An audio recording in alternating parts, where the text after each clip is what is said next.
Hello everyone, welcome to this video and सबसे पहले तो आप सभी को बताना चाहूँगा कि आई होप इस वीडियो में जो ऑडियो एको का प्रॉब्लम था वो अभी सॉल्व हो चुका है। ठीक है, तो इस पे ज़रूर आप लोग बताइएगा एक बार video quality, audio quality specially कैसी रही है इस बार। तो चलिए शुरू करते हैं अपना। इस वीडियो में हम देखेंगे राइट टू इक्वालिटी में आर्टिकल 14 टू 18 फंडामेंटल राइट्स। तो एक मैंने वीडियो में अलग से आपको बता रखा है जिसमें 6 टाइप्स ऑफ फंडामेंटल राइट्स होते हैं। इसमें थोड़ा सा डिटेल में जाएंगे, अब इन डेप्थ जाएंगे और राइट टू इक्वालिटी को पार्ट सबसे पहला जो है वो कवर करेंगे। कुछ brief information, part 3 of the Indian constitution में आता है ये फंडामेंटल राइट्स। आर्टिकल्स कौन कौन से कवर होते हैं? Article 12 to 35। ठीक है, 12 और 13 को छोड़ करके मैं अभी आपको एक्सप्लेन कर दूंगा, लेकिन 14 टू 18 मोस्ट इंपॉर्टेंटली हम कवर करेंगे इधर। ठीक है, फंडामेंटल राइट्स क्या हैं, क्यों सिटीजन्स को ही दिए जाते हैं ज़्यादातर फंडामेंटल राइट्स, ये सब हम पिछले वीडियो में डिस्कस कर चुके हैं, तो उसको यहाँ पर वापस से डिस्कस नहीं करेंगे। आर्टिकल 12 में डेफिनेशन ऑफ स्टेट बताया गया है। ठीक है, आर्टिकल 12 में definition of state, state means country, ठीक है, वो बताया गया है। और आर्टिकल 13 में बताया गया है कि दैट एकदम एग्जैक्ट वर्डिंग में बता दूं तो it states that any laws made inconsistent with or in derogation of fundamental right shall be declared null and void. उसका मतलब क्या है कि कोई भी ऐसा कानून बनाया जाता है जिससे कि अगर वह कानून किसी भी व्यक्ति के मौलिक अधिकारों का हनन करता है तो उसको खारिज कर दिया जाएगा, वो लागू नहीं किया जा सकेगा।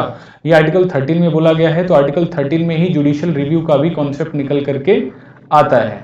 ठीक है, आर्टिकल 13 में जुडिशियल रिव्यू का भी कॉन्सेप्ट निकल करके आता है। अभी आते हैं आर्टिकल 14 टू 18। देखो, राइट टू इक्वालिटी की बात करता है, समानता के अधिकार की बात करता है। ठीक है, it treats all people in the same in the eyes of the law. Rule of law मैंने बताया था ब्रिटिश के द्वारा इस्टेब्लिश करा गया था। अब ये आर्टिकल उसको जस्टिफाई करता है कि भारत में कानून का राज है। Every person will be treated equally before the law, चाहे आप अमीर हो चाहे आप गरीब हो। ठीक है, सभी को इक्वल रिस्पेक्ट दी जाएगी। लॉ के सामने सभी लोग बराबर हैं, किसी ने भी क्राइम करा हो सबको सेम सजा मिलेगी कानून के तहत। ठीक है, इसमें दो प्रावधान आ जाते हैं, इक्वलिटी बिफोर लॉ जो कि कहां से लिया गया है, यूके से, और इक्वल प्रोटेक्शन ऑफ लॉ कहां से लिया गया है, यूनाइटेड स्टेट्स ऑफ अमेरिका से। ठीक है, तो इक्वलिटी बिफोर लॉ जो यूके से लिया गया ये नेगेटिव कॉन्सेप्ट है, equality before equal protection of law जो लिया गया यूनाइटेड स्टेट्स ऑफ अमेरिका से एक पॉजिटिव कॉन्सेप्ट है। ठीक है, क्यों? क्योंकि देखो सभी को बराबर ट्रीटमेंट दे देता है, चाहे वो गरीब हो चाहे वो अमीर है। ठीक है, और equal protection of law, it treats equals with equals and unequals with unequals. ठीक है, this provision states that all citizens will be treated equally before the law and law of the country protects everybody equally. सभी को बराबर का जो है protection देता है। Under the same circumstances the law will treat people in the same manner. अच्छा, इसमें कुछ एक्सेप्शंस भी हैं, जैसे आर्टिकल 361 से जो प्रेसिडेंट है ना, प्रेसिडेंट हैं, गवर्नर हैं, अगर ये अपने ऑफिस में रहते हुए कोई कांड कर जाते हैं, ठीक है, कोई क्राइम कर जाते हैं, तो उससे उनको प्रोटेक्शन मिलती है। आर्टिकल 361 बोलता है कि प्रेसिडेंट और गवर्नर अगर अपने ऑफिस में हैं, यानी अपनी ड्यूटीज परफॉर्म करते टाइम उनसे अगर कोई गलती होती है, कोई क्राइम हो जाता है, मान लो उनका काफिला जा रहा था गवर्नर का या प्रेसिडेंट का, उसी में किसी की डेथ हो गई, तो जब तक वो ऑफिस में हैं, जब तक वो गवर्नर या प्रेसिडेंट के रूप में बने हुए हैं, तब तक उन पर कोई मुकदमा नहीं चलेगा। ठीक है, ऑफिस से हटने के बाद ही जब टेन्योर खत्म हो जाएगा तभी मुकदमा शुरू हो सकता है। ठीक है, special privileges to president and governor article 361, special privileges to MPs जो है वो मिला है आर्टिकल 105 से, और स्पेशल प्रिविलेजेस जो लेजिस्लेटिव असेंबलीज के मेंबर्स को मिलता है वो आर्टिकल 194 से मिलता है। ये बात ध्यान रखना आप लोग। अभी आ जाते हैं आर्टिकल 15 पे, very very important, it prevents prohibition. So ये जो ब्रैकेट में लिखा हुआ है ये आपको याद रखना है, prohibition of discrimination. Okay, so article 15 जो है किसी भी प्रकार का भेदभाव रोकता है। Prohibition on the basis of religion, race, caste, sex or place of birth. It prohibits discrimination in any manner. No citizen shall on grounds only, ये दो बात ध्यान देने वाली है यहाँ पे, डिस्क्रिमिनेशन एक शब्द और दूसरा ओनली, यानी किसी के साथ कोई भेदभाव नहीं होगा, केवल इन्हीं आधार पर। बाकी सभी आधार पर भेदभाव हो सकता है, लेकिन इन आधार पर तो बिल्कुल भेदभाव नहीं होगा।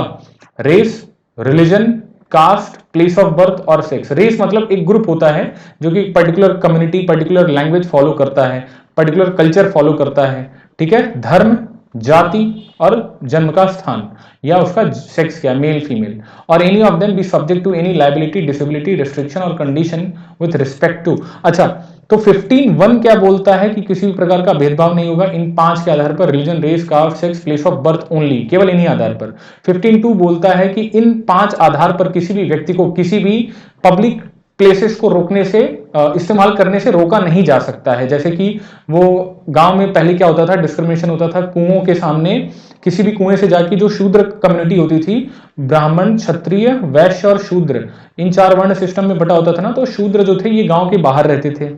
उन एरियाज में जहां पर ये अपर कास्ट लोग रहते थे वहां से ये शूद्र नहीं निकल सकते थे, ठीक है, उस रोड को वो इस्तेमाल नहीं कर सकते थे। इवन आज भी घटनाएं होती हैं। मध्य प्रदेश में पिछले साल सुनने को मिला था कि जो एक अपर कास्ट का एरिया था वहां से लोअर कास्ट बारात लेके निकल रही थी शूद्र, तो उनको मारा पीटा गया। ये मध्य प्रदेश में सुनने को आता है, गुजरात में भी सुना गया था, ठीक है। ऑलमोस्ट सभी एरियाज में ये होता है आज के टाइम पे, बावजूद इसके कि ऐसा प्रावधान है इसमें, ठीक है, तो एक्शन लिया जाता है इसमें अगर ऐसी चीजें होती हैं। ये सिंस एंशिएंट टाइम्स, हजारों साल पहले से होता आ रहा है। तो इसीलिए स्पेशली जिन जिन चीजों में डिस्क्रिमिनेशन हो रहा था ना, वो वर्ड्स इंक्लूड करे गए हैं। इनको शूद्र कम्युनिटी को जो था, वो अपर क्लास के गांव का जो कुआं था वहां से पानी निकालने नहीं दिया जाता था, ठीक है, टैंक यूज नहीं करने को मिलता था, घाटों पर नहाने की अनुमति नहीं थी। तो इन्हीं सब चीजों को इस्तेमाल करने से अब नहीं रोका जा सकता। Public restaurant, malls, shopping malls में किसी भी व्यक्ति को जाति, धर्म, आधार, इनके आधार पर, इन 5 के आधार पर जाने से नहीं रोका जा सकता, ठीक है। अब इसमें एक और प्रावधान है आर्टिकल 15(3), जिसमें महिलाओं और बच्चों के लिए स्पेशल प्रोविजन, उनके इंटरेस्ट को सेफगार्ड करने के लिए किया जाता है। आर्टिकल 15(4) क्या बोलता है, SC ST, देखो सोशली जो पढ़ने लिखने में कमजोर लोग हैं, पढ़ने लिखने में जो कमजोर हैं, सोशली और इकोनॉमिकली जो कमजोर हैं, उनको आरक्षण देने की बात करी गई है फर्स्ट अमेंडमेंट एक्ट 1951 से। फर्स्ट अमेंडमेंट एक्ट 1951 से स्पेशल राइट्स और प्रोविजन दिए गए हैं socially and economically backward classes. इसी में जो शिक्षण संस्थाएं हैं, एजुकेशनल इंस्टीट्यूशन है, उसमें SC और ST को रिजर्वेशन दिया गया है, ठीक है। तो आपसे एग्जाम में पूछा जाता है कि अगर SC और ST को रिजर्वेशन एजुकेशनल इंस्टीट्यूशन में किस आर्टिकल से दिया गया है, तो आर्टिकल 15 से दिया गया है। और अगर और भी डिटेल में 15(1), 2, 3, 4 पूछता है तो 15(4) से दिया गया है, ठीक है। अब 15(5) से OBCs को दिया गया है, अदर बैकवर्ड कास्ट को, अदर बैकवर्ड कास्ट को। इससे मैं आपको बता दूं, BP मंडल कमीशन का गठन किया गया था, मंडल कमीशन का गठन किया गया था, ठीक है, मोरारजी देसाई जी की सरकार में। पीछे जाएंगे हम 1979 में इसका गठन किया गया, जिसने कई सारे रिकमेंडेशंस दी। उसके आधार पर जो है सुझाव दिए गए कि 27% OBCs को रिजर्वेशन मिलना चाहिए। तो 93rd अमेंडमेंट एक्ट वर्ष 2005 में 15(5) जोड़ा गया, जिसके तहत OBCs को एजुकेशनल इंस्टीट्यूशन में 27% का आरक्षण मिलता है। अब सबसे महत्वपूर्ण बात, EWS कोटा जो है बच्चे, यहां पर देखो, The article also mentions that special provision can be made for women, children and the backward classes not standing with this article. तो ये एक्सेप्शन है। आर्टिकल 15(4) मैंने बताया, 15(4) किसके लिए है, SC ST के रिजर्वेशन है एजुकेशनल इंस्टीट्यूशन में। 15(5) से OBCs को, अदर बैकवर्ड कास्ट को रिजर्वेशन दिया गया एजुकेशनल इंस्टीट्यूशन में, कितना, 27% का, ठीक है, मंडल कमीशन के सुझाव पर। आर्टिकल 15(6) जो है EWS कोटा दिया गया, economically weaker section two general community, 10% का दिया गया। ये 103rd कॉन्स्टिट्यूशनल अमेंडमेंट एक्ट से इसको जोड़ा गया।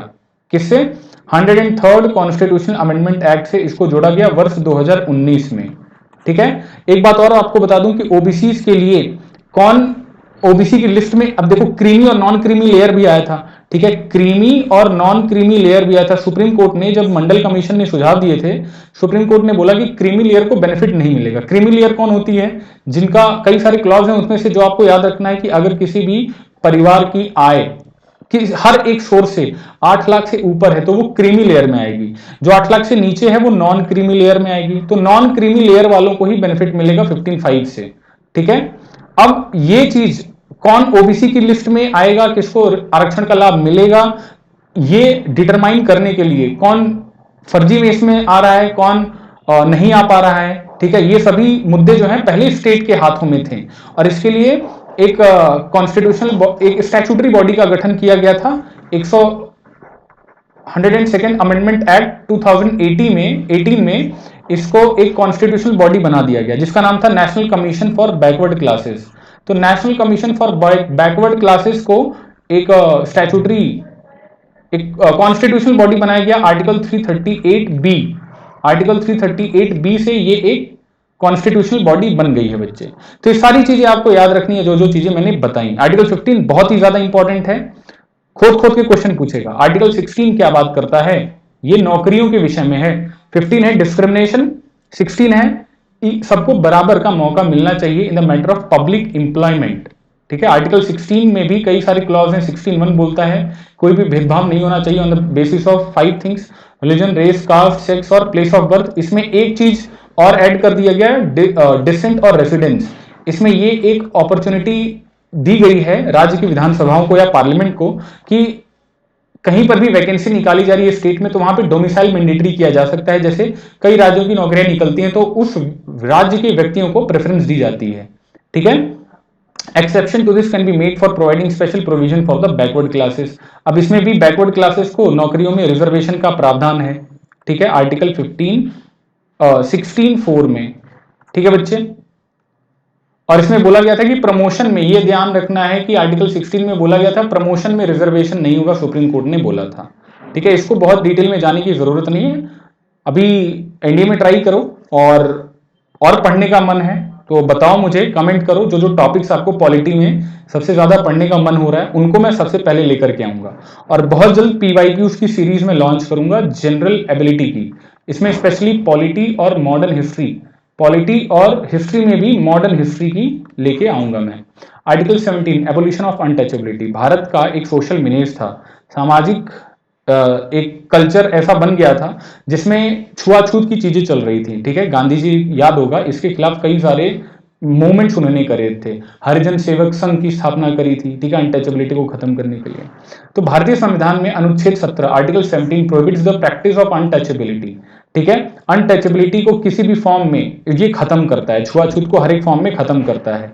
1976 में अनटचेबिलिटी ऑफेंसेस एक्ट पास किया गया। अनटचेबिलिटी ऑफेंसेस एक्ट पास किया गया, उसका नाम दिया गया अनटचेबिलिटी ऑफेंसेस एक्ट 1955 और ये लागू हुआ 1976 में। अब देखो संविधान में कहीं पर भी अनटचेबिलिटी शब्द नहीं है, इसका नाम बदलकर रख दिया गया protection of civil rights act. Protection of civil rights act 1955। तो अगर कोई भी अनटचेबिलिटी को प्रैक्टिस करता है in any form will be punished under this law.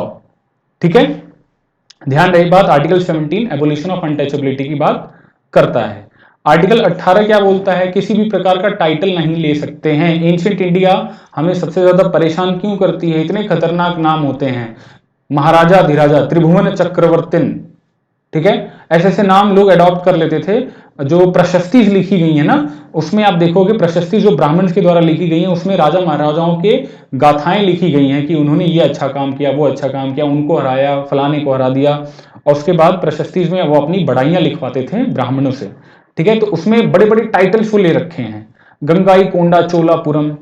ठीक है, ऐसे ऐसे। तो ये आर्टिकल 18 जो है टाइटल्स अडॉप्ट करने से रोकता है।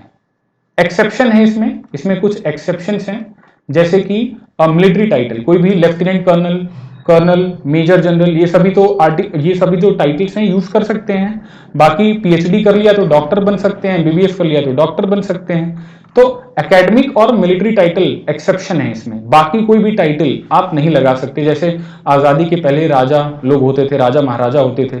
ठीक है, ये ब्रिटिशर्स टाइटल दिया करते थे, राय बहादुर, खान बहादुर, ये सभी नहीं ले सकते हैं। किसी दूसरे देश, कोई दूसरा देश अगर आपको कोई टाइटल दे रहा है, उपाधि दे रहा है, तो आप नहीं एक्सेप्ट कर सकते, उसको मंजूर नहीं कर सकते without the permission of the president. ठीक है, ये पद्मश्री, पद्म भूषण, पद्म विभूषण, ये सभी जो हैं इस कैटेगरी में नहीं आते हैं, इनका एक्सेप्शन है। ठीक है, तो ये रही बात आर्टिकल 14 to 18। और पिछले वीडियो में जो मैंने आपको क्वेश्चंस दिए थे फंडामेंटल ड्यूटीज में, उसमें सबसे पहले क्वेश्चन का आंसर जो होगा वो होगा क्या बच्चे, डी। ठीक है, कि कौन सा प्रोविजन जर्मन कॉन्स्टिट्यूशन से लिया गया है, तो उन ऑप्शंस में से कोई सा भी नहीं था। और दूसरे का ऑप्शन होगा कि कौन सा प्रोविजन जो है वो लिया गया है जर्मन कॉन्स्टिट्यूशन से। ठीक है, पार्डन, जर्मन से नहीं, जो federation which unitary biased, federation with strong centre कहां से लिया गया है? ये कनाडा से लिया गया है, तो इसका भी आंसर हो जाएगा डी। अब चलिए बाद में आपको बता दूं, स्कोर बूस्टर कोर्स केमिस्ट्री में स्टार्ट हो चुका है 5 अक्टूबर से, ठीक है। और बहुत जल्द प्राइस हाइक होने वाला है एनडीए कैटेगरी में, तो फटाफट से आप सब्सक्राइब कर लो अनअकैडमी प्लस क्लासेस को। एनडीए कैटेगरी के लिए दुर्गा बैच भी लॉन्च होने वाला है, 13 अक्टूबर से लॉन्च हो जाएगा, 13 नवंबर तक चलेगा। 14 नवंबर है डी डे, इसमें ये सारे मल्टीपल एजुकेटर्स होंगे, आपको हेल्प करेंगे आपके एग्जाम के प्रिपरेशन में। And to access our services visit to unacademy.com और download the Unacademy's learning app from Play Store or Google Store, and do not forget to join this Telegram group for all the PDFs and class updates. Name of the Telegram group is Lakshya NDA IMA. ठीक है, so that's all बच्चे, मिलते हैं अगले video में। Bye bye everyone, please take care.